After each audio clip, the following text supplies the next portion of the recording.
বিসমিল্লাহির রহমানির রহিম।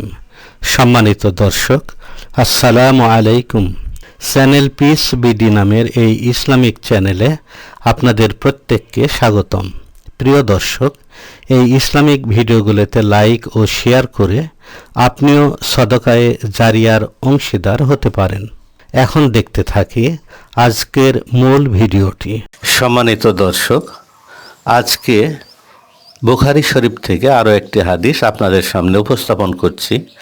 আজকের হাদিসের মূল বিষয় হলো মসজিদে নামাজের জন্য অপেক্ষা করবার ফজিলত সম্পর্কে।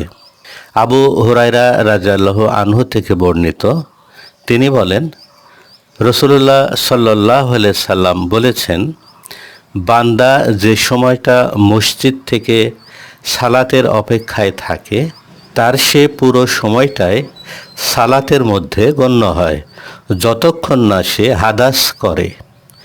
এক অনারব ব্যক্তি বলল, হাদাস কি আবু হুরায়রা? তিনি বললেন, শব্দ করে বায়ু বের হওয়া। অর্থাৎ আমরা মসজিদে যদি সালাতের অপেক্ষায় বসে থাকি তাহলে তার পুরো সময়টাই সালাতের মধ্যে ওটা ধরা হবে, সালাতের মধ্যে আছি এমনটি গণ্য করা হবে, যদি না আমরা হাদাস করি।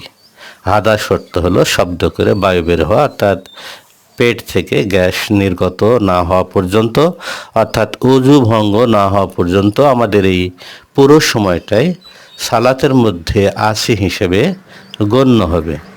মহান আল্লাহ পাক আমাদেরকে এটি বুঝার এবং মানার তৌফিক দান করুন, আমিন। এই ইসলামিক চ্যানেলটিকে সাবস্ক্রাইব করবার অনুরোধ রেখে এখনকার মতো বিদায় নিচ্ছি। আল্লাহ হাফেজ। আসসালামু আলাইকুম।